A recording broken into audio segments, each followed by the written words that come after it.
Hi everybody, I hope I'm audible.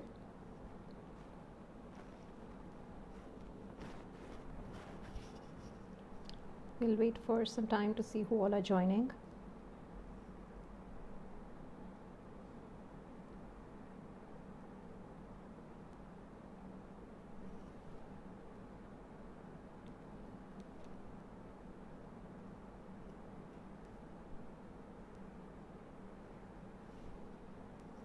Hi, as you join, please leave a hi or a message so I know that you're here.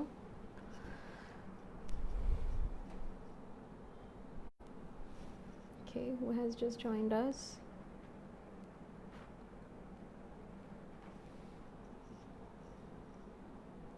Please leave a message as you join in. Just leave a comment below.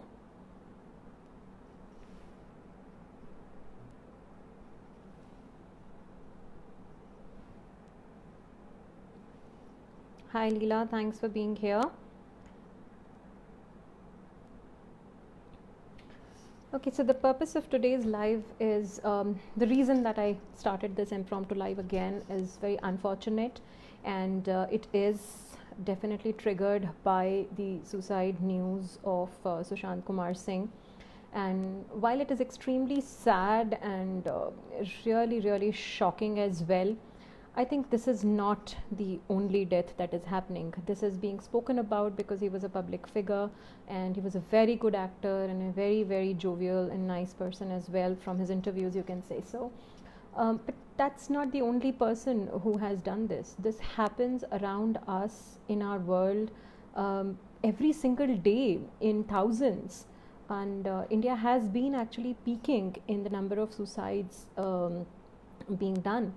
And there is so much of unnecessary stress around our lives. There is so much that is happening, and somewhere I think we are losing the basic essence of being humans, basic essence of being human beings, and that is compassion, and that is empathy. And I think that is the reason why I wanted to talk more about it today and understand what empathy really is and what you and I can do at our own level to ensure at least people who are around us are not driven to this extent that they have to take their lives. Suicide is not easy. Nobody wants to die, but someone who is driving themselves to this point definitely feels that their life is more painful than death can be, and I think that's really sad and it's really painful. So I think it's important for us to understand what we can do as human beings around for people around us, and that's what we will talk about today. I'll try and give you at least a couple of those tips that we can discuss about being compassionate, about being kind, how do you listen, how do you observe these things. I'm not a specialist, I have not done any psychology certification, but yet I think I can connect with people, I understand people, I understand behaviors, and I understand and I'm able to support some people come back from the suicide as well, if I may say so. I have had, gratefully so, at least couple of such experiences where just by talking to me someone felt that they could give their lives a second chance, and I'm very blessed to be chosen for that one. So before I go ahead and I start talking about empathy, all those who are here, I see Manasa. Hi Manasa, you're there. Hi Swaraj, nice to see you, Swaraj here. Hello Sher Singh, thanks for joining. Hi Shilpa.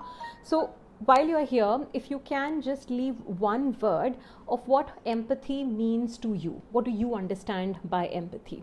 So let's read what everybody says there. What do you mean by empathy?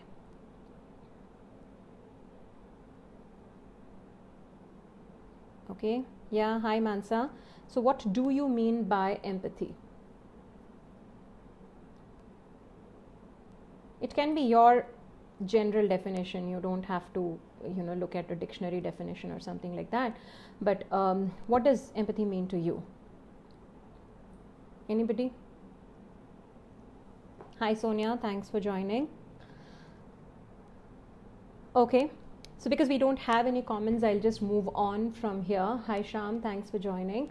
Empathy in the dictionary definition of empathy is that the ability to be able to understand someone's feeling literally, and share it also. So it's more about just taking in. Empathy is not about giving, it's about taking in, understanding their feelings, understanding their emotions. Yes, thanks Mansa, it is being in their shows and not being judgmental, very, very essential. Hi Somesh, hi John, thanks for joining, guys. So empathy is about really being there for them, not to evaluate them, not to judge them, not to give them suggestions also, in fact not to give them advice also. The very first and basic element of empathy, basic task that you have in empathy, is to be able to help somebody vent out. Remember, I was in fact having a session today at 4 o'clock and we were talking about this in terms of pent up emotions. When people hold on to a certain emotion for a very long time. Thanks Sher, that is true. Show support through understanding, John, being there and being available, that's true. So if we do not give them those, what happens is someone is not going to be able to find an escape route for their emotions, and everyone has these emotions. Some of the emotions are happy, some of these are sad, some of these are frustrating, and some can be extremely, extremely stressful. So if I am not able to vent out my emotions, then I'm going to hold my emotions within me. Think of it like a can of Coke. When it is, the fizz is already there inside the Coke, and you go on moving it, you go on shaking it, and what will happen all of a sudden? It will burst. Because that fizz is kind of accumulating. That's exactly what happens to your body when we hold on to the emotions within ourselves, whatever emotions, especially the negative emotions. When we hold on to these negative emotions, this is the cause of major health issues as well. All your tumors, all your cancers, all digestive issues, everything arises from pent up negative emotions. That's right, Shilpa. Understand by his or her mood. Don't judge them. Thanks, Sonia. Just listen to them. Right. So that is really empathy, where we want to be there for people.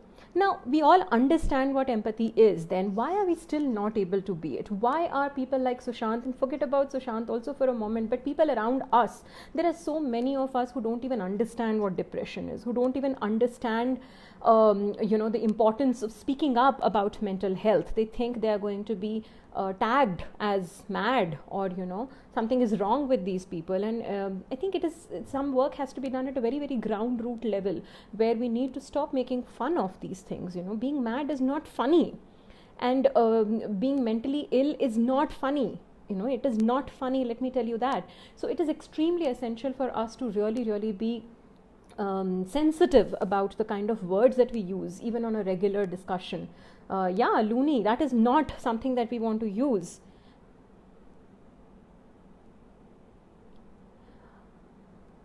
Sure. So Sham, good question, Sham. When you tend to begin feeling somebody's pain, if you are already feeling it within, and you think you are able to exactly match, and you sit and cry with that person, that is sympathy. So I am crying, Sham, you sit down with me and you say, oh, I understand. When we both cry together, you're sympathizing with me. Right? That's what we do when we go to console somebody when someone has passed away. We sympathize. We don't empathize at that time. That's not the time to empathize. But empathy does not need you to be emotionally involved with that person, because if you will also become emotional, who's going to do the emotional balancing act then? Right? So someone has to balance. That person's emotional cup is completely full now. So you have to help that person vent out, remove those emotions from that cup, to be able to look at life differently. Different levels of emotional pent up will take different durations to be empty, for the cup to be empty. So very, very essential there. Please let people speak. I do have some pointers that I wanted to discuss. I think it's also important. We all know we have to be kind, but somewhere I think we are very choosy about being kind.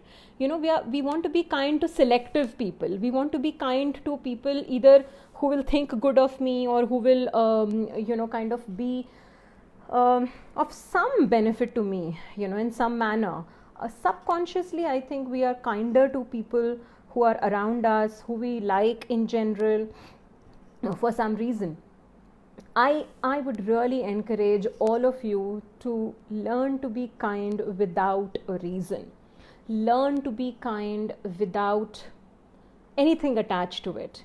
Being kind to someone you know is easy, guys. Being kind to someone you don't know, You don't need to know somebody to be kind, is what I'm trying to say. You don't need to know. Just be kind to everybody in general.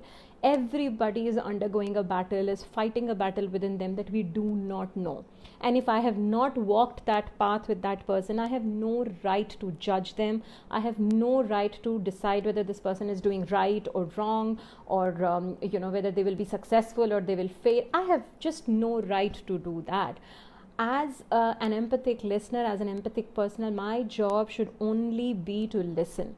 And when I'm listening, I don't want to judge. I don't want to interrupt at all.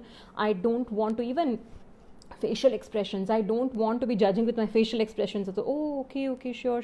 I don't want to be doing that. I just want to be intently listening. And what is my purpose of listening? My purpose of listening is to only understand. My purpose of listening is to believe that my listening can help this person vent out, speak more. So that is all my purpose of listening is. I'm not listening to prove that I know better than you. I'm not listening to prove that you have made a mistake and see, this is why it is happening, because you made a mistake. So that's not my purpose. So strike your purpose of listening very, very clearly. Listen to people to understand them and to help them vent out their emotions. Emotions can be very, very tricky, guys. So it's extremely important that we pay attention to these emotions. Okay, I'm going to read some comments that we have. Hi Nitin, nice to have you here. John, yes, sometimes we are kinder to people whom we know or comfortable with. Absolutely. Many times we don't know how the other person may understand my kindness. I don't think that kindness has to have an outcome. You just be kind. That's all. That's the job. You don't have to have an outcome of kindness. Sometimes people don't know how to respond to kindness as well. People are really, really strange. Different type of people exist everywhere.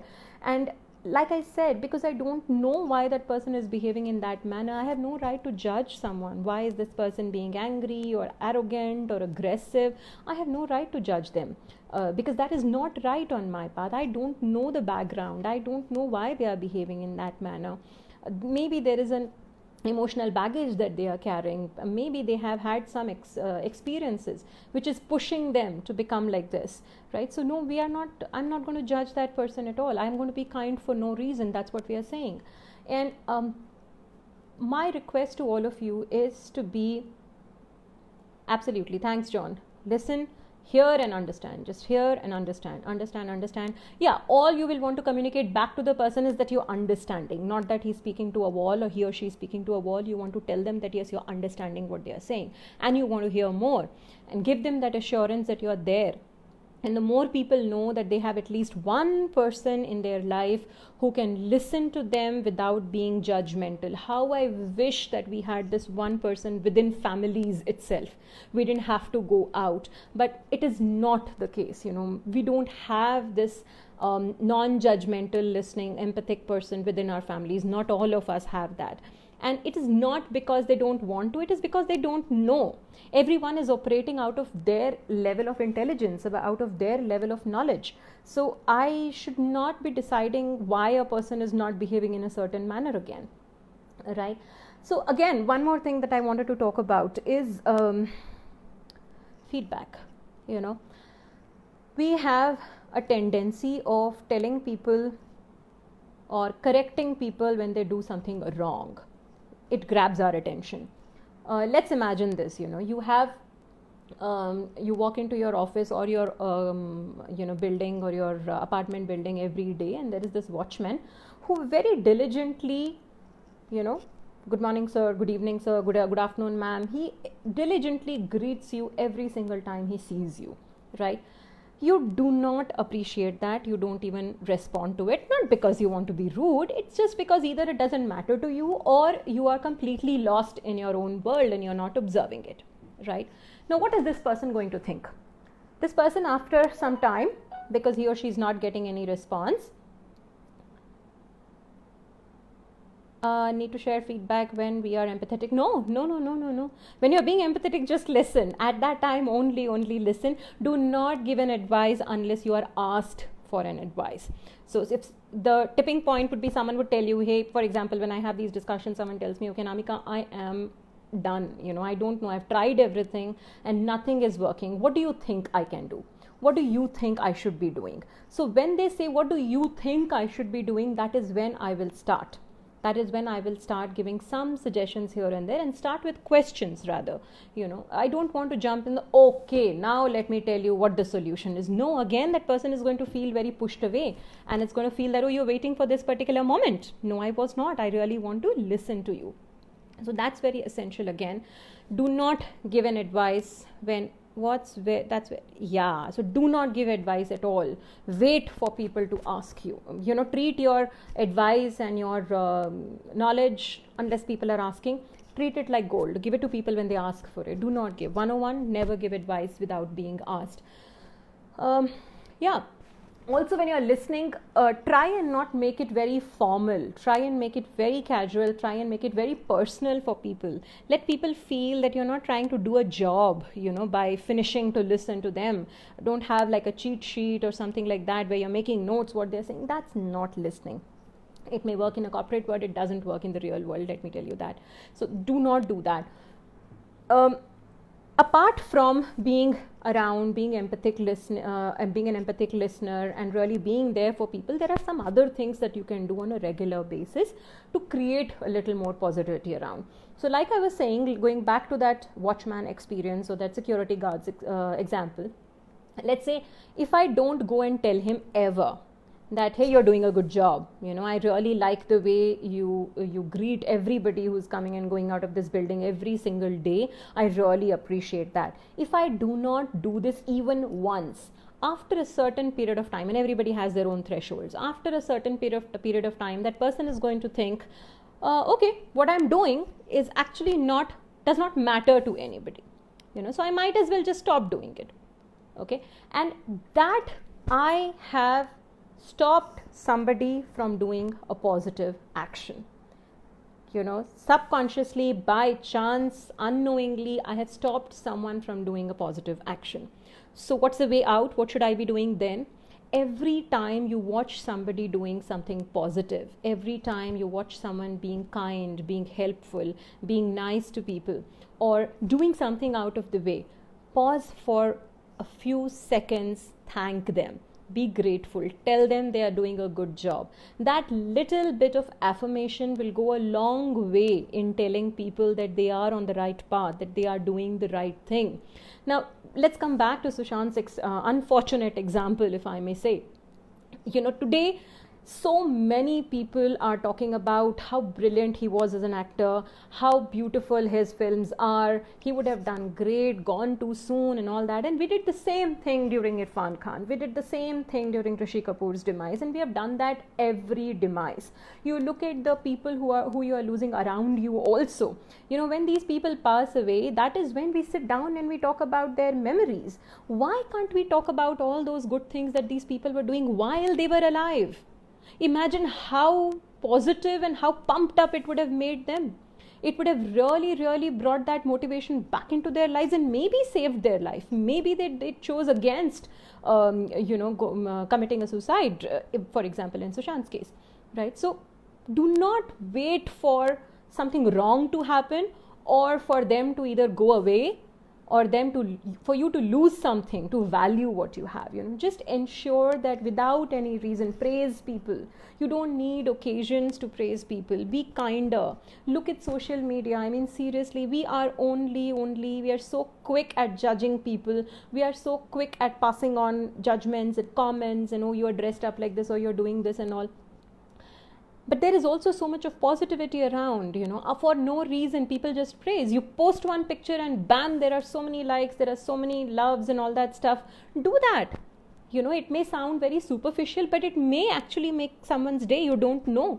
And how much time is it taking for you, right? So just do that. Do whatever you can to ensure that you are telling people they are doing a good job while they can still listen to it.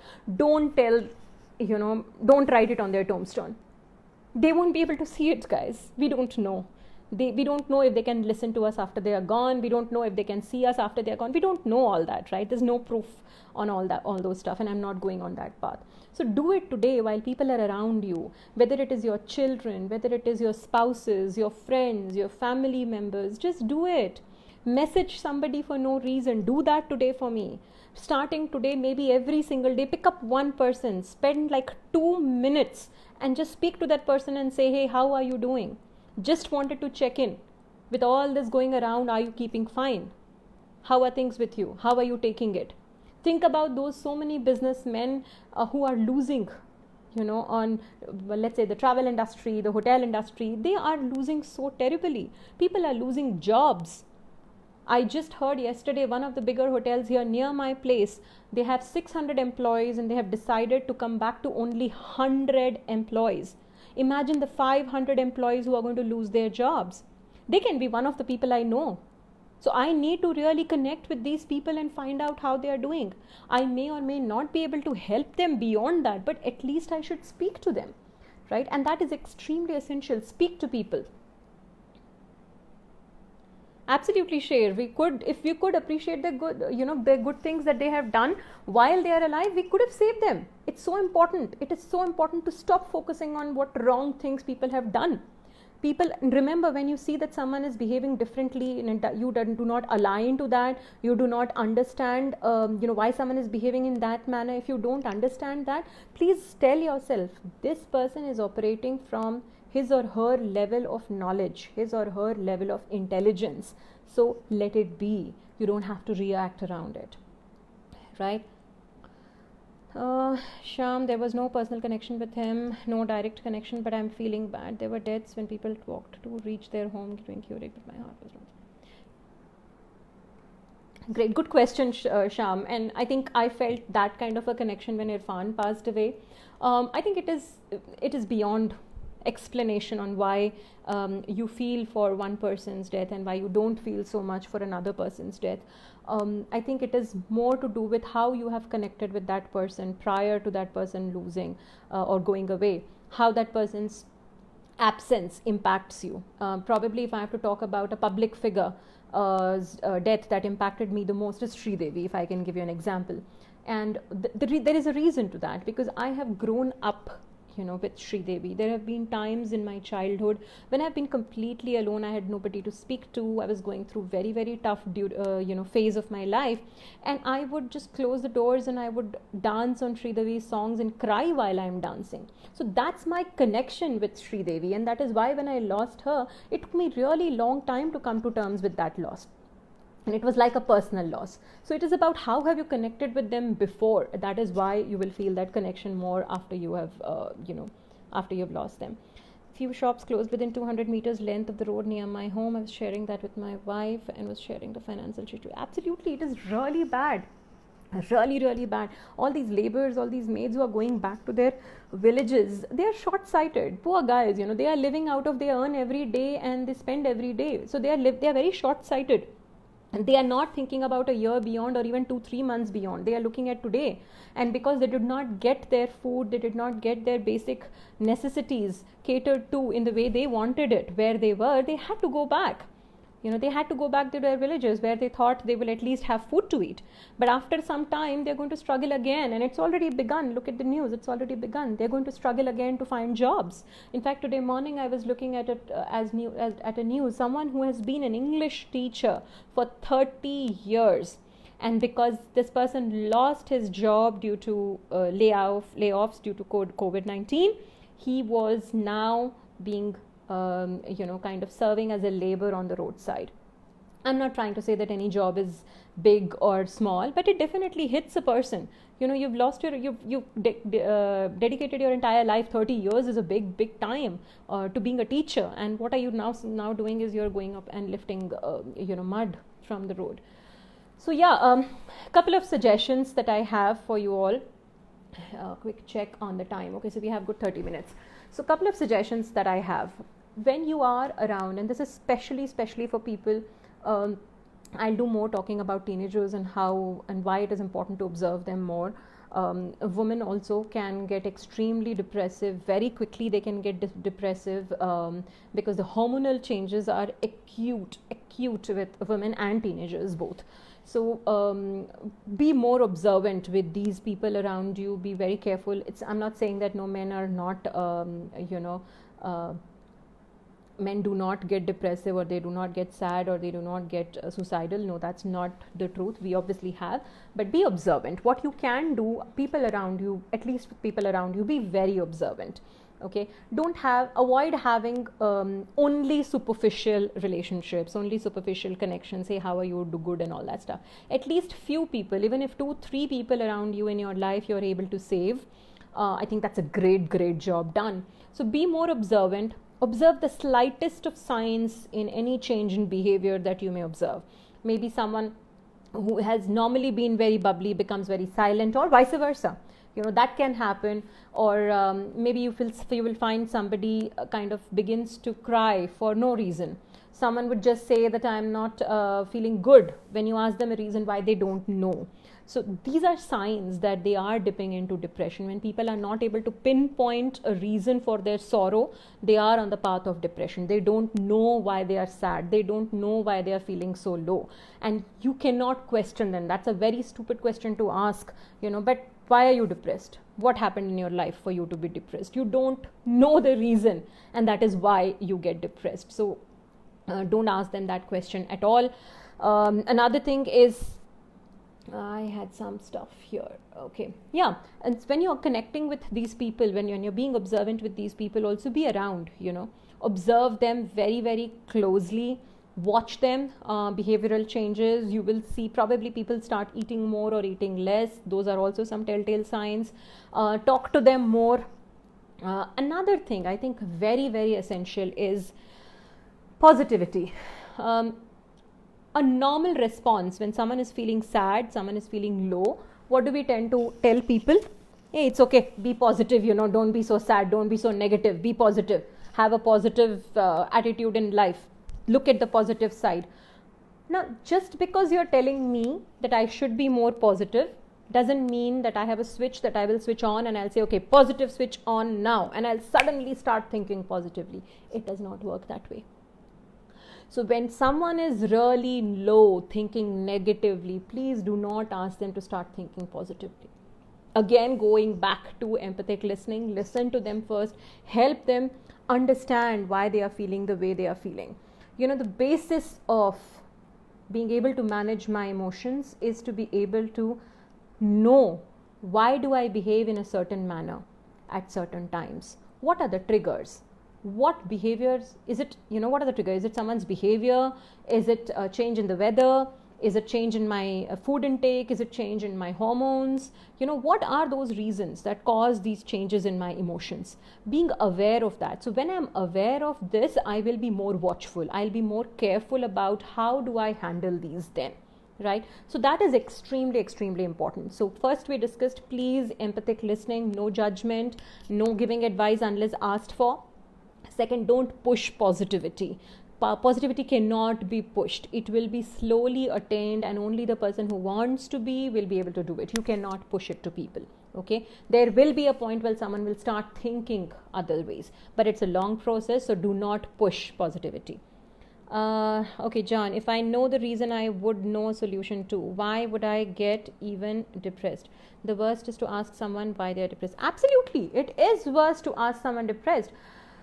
So, if I know the reason, I will not know the reason why I'm depressed, but I'll at least know the reason why my moods are swinging. And you may or may not be able to find that. And that is a path to, becoming more positive in general as a person.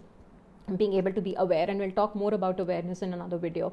So going back to what I was saying, so first one is empathic listening, and second one is to be ensure that you're not pushing positivity to people. Let it grow on them slowly.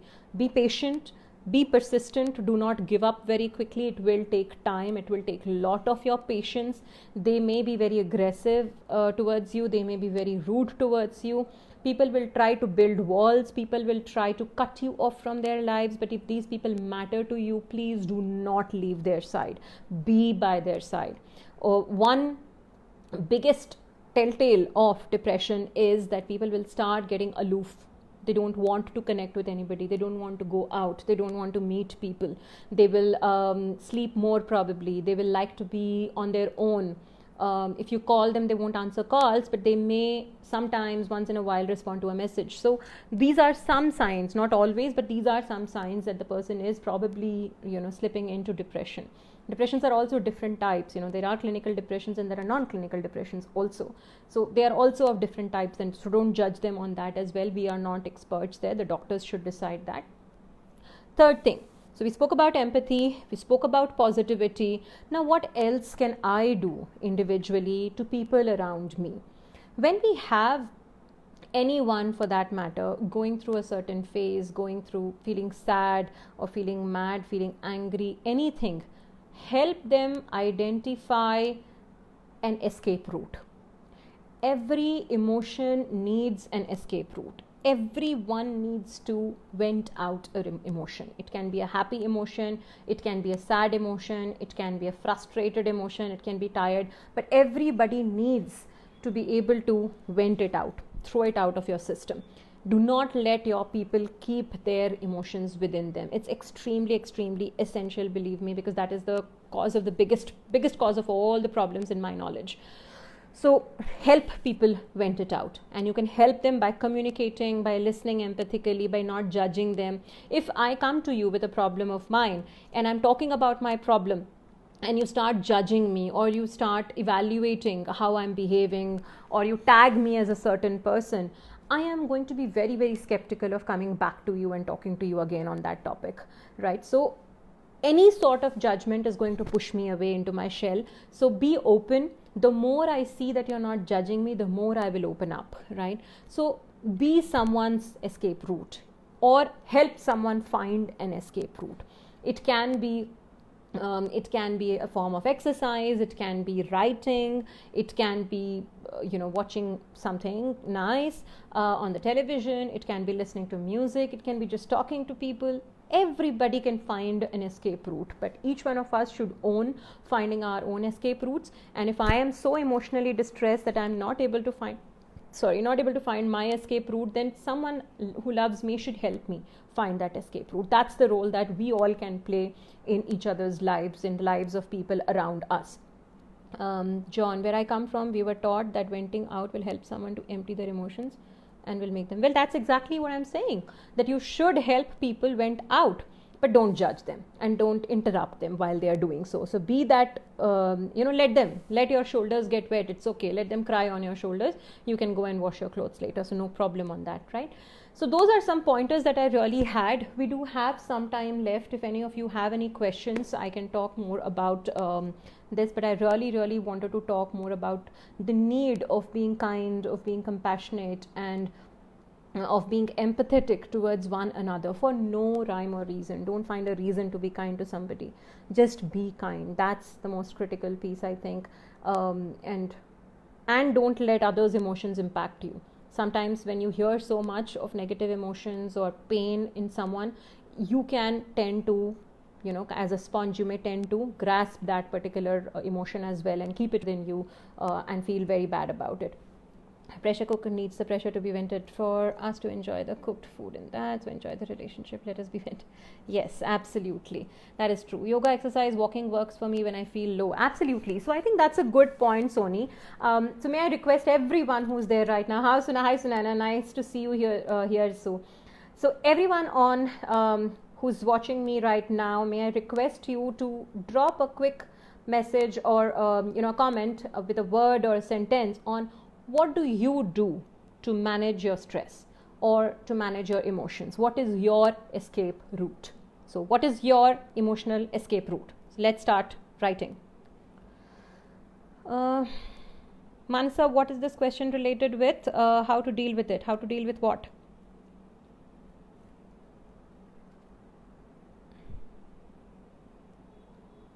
Okay, so what is your escape route? Everybody, one message from everyone I'm expecting.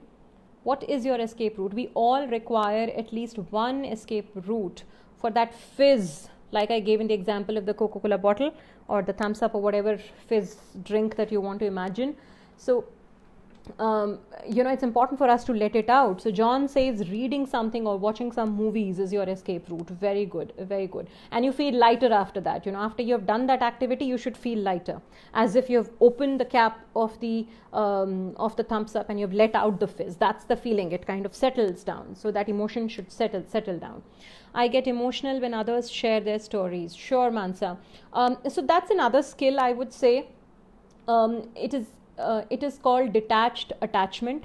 So when you are attached with somebody, but you do not let that attachment impact your emotional well-being, and that can happen only after you have won over your own emotional balance. So that's a different concept altogether. We can either talk on the chat 101, or we can talk more about it in other videos. It's a longer concept, and it talks more about emotional intelligence in general. You can watch this video by Dr. Daniel Goleman. It is named as emotional intelligence itself. He's the scientist who wrote the book on emotional intelligence, and there's a video YouTube, I'm sure it's available. So watch that. That explains in very detail what happens really in our brain when we get highly emotional, and why we react in the way we react, and why we do what we do, and how we can avoid it also. So it does talk about all that. Okay, so others, how do you manage your emotions? What is your escape route? What is your escape route? Sony said yoga, exercise, walking works for me. John reads. So I write a lot. So for me, my escape route is writing.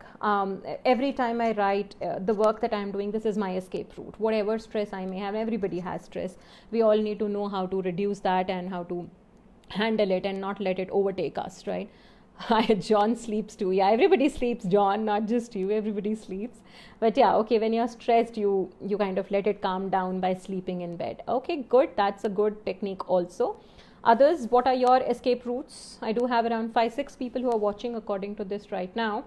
So if you may leave a comment and tell me how you manage your emotions, how you let it out, what is your escape route? Okay, while others are writing, let me share my favorite collection of books with you. And this is where I draw all my positive energies from. And I would highly recommend that you guys pick up these books, okay? So I'm going to start with the very basic and the book that changed my life.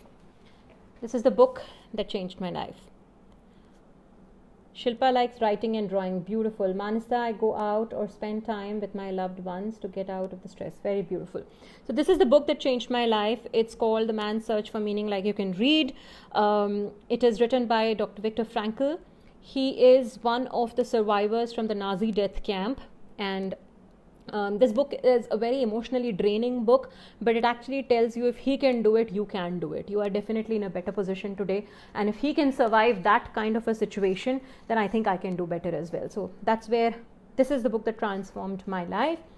John, I sleep to let my emotions drain out. For some funny reason, I get a good sleep when I'm emotionally filled. No, it's not a funny reason actually. It is a scientific reason behind it, because my emotions are so high, my brain is overactive, and due to the overactive, I don't remember the names of these hormones, but certain hormones are secreted which actually induce sleep. So after being extremely stressed, or even after you've cried a lot, we naturally tend to fall asleep. So that is one. So that is my first favorite book. My second favorite book, and do I have it here? Okay, I don't have that original book here, but I'll talk about it. So Secret, I'm sure many of you have heard about this. Secret to positivity, the secret to attracting positivity in your life, the secret to attracting love in your life. Everything that you want, you can get only by power of attraction, power of the law of attraction. That's what this book talks about. So I have the daily teachings every day. I can open a page and it gives me some beautiful messages, and I love reading them every day. Sony, earlier I used to talk with my dear friends, but now we hardly get time to talk each other, so I changed to these things. Yeah, you always find a different route, right? You don't have to. So it's so nice, Sony, that you know, just because you didn't have the opportunity to connect with your friends so often anymore, you did not go back into, you know, sulking mode, or go into a sulking mode rather. In fact, you made a choice to find another option of keeping yourself active and finding an escape route. So this is my daily teachings book. Again, there is one book that I love, and that is Gratitude. I'm sure you all have heard me talk a lot about gratitude. So this is my go-to book, Louis Hay. A lot of you may have heard about it, but this is a beautiful book that talks about how you can use gratitude in your life. Very, very essential book, very beautiful book. And then I do have The Magic. This is a series of Secret, again talks about how you can bring magic into your life. I have not read this completely, but I love just having this book with me. And now my favorite. So this is not a book, this is a journal. Okay, it's a secret journal. And let me open an empty page and show you how it looks like, because a lot of it has my personal details. So this is how this book would look like. I can talk about what I'm grateful for right now, what I already have in life, and I can write it here. There's a beautiful quote around this side. And on the other side of the book, I write what I want to have in my life, and I write it in a manner as if I already have it.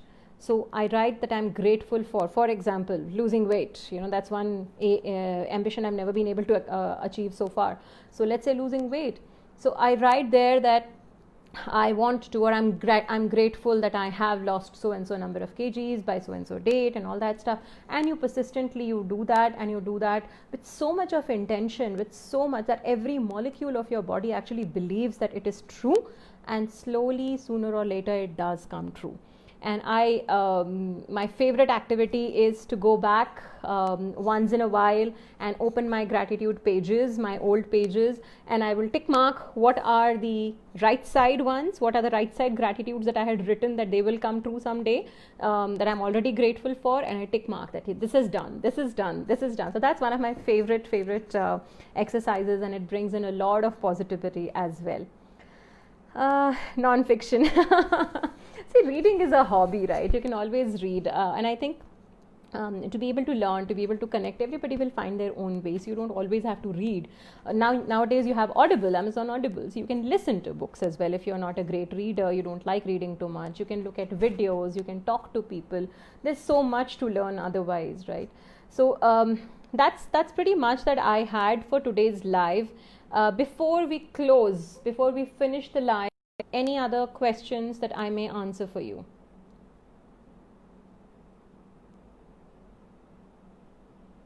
Thanks, Shilpa. Very nice to see you here and see you active. Your messages are beautiful. Thank you so much. Great. So I think I can give you a quick glimpse of what my aim is. A lot of you have seen Love, Live, Learn. A lot of you have liked it. I'm sure you've seen the videos also. So here is what I want to do. I believe that if you love holding a book and reading, then you must read it. Okay, then you can pick up some extra books also. Okay, so the purpose is really, I believe that everyone has some positivity in them. We have to just dig it in and bring it out. That's what we should be doing.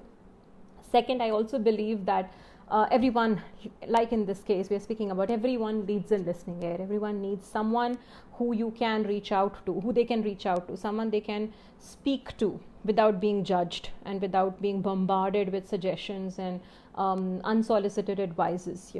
Everybody needs that as well.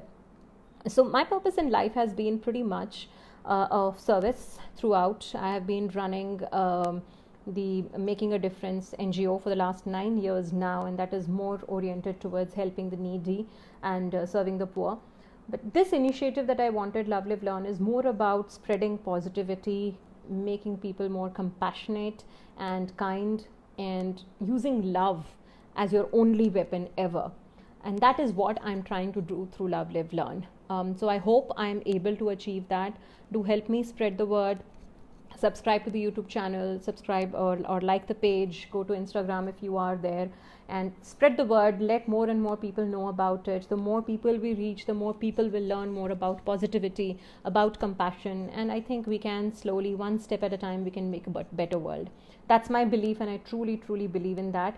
So join me in that. I cannot do that alone. We need to have that chain reaction. Everyone has to kind of pass it on.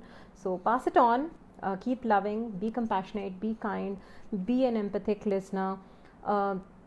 yes, please, if you feel connected, like Sham says, if you feel connected so badly with someone's loss, irrespective of their public figure or not, please mourn it. Don't hold that emotion either. So don't hold emotions. Don't let any emotions stay within your body for too long, and let them out. So those are some messages that I wanted to share. I think the message that I got today after hearing that news was that um, I don't need to wait for a formal channel or something, some planned approach to really reach out to people and talk about these things. I think any time is a good time when we are talking about positivity. Any time is a good time when we are talking about helping each other. Any time is a good time when we are talking about being an empathic listener. Any time is a good time if you can do something to save another life or to help. It's not just about people doing suicide. Sometimes being alive and being emotionally dead is a worse situation. So we don't want people to be there. We want everybody to be happy and nice and peaceful. So if we can do any of those things, that's why I just picked up and I was like, no, I don't want to wait. And that was like a wake-up call for me. I wanted to just go ahead and do this live and talk more about it. I will continue to do a lot. I am coming up with a series, guys, on stress, on how can you manage stress in your life or reduce stress in your life, and what can you do to actually be able to help others manage stress as well.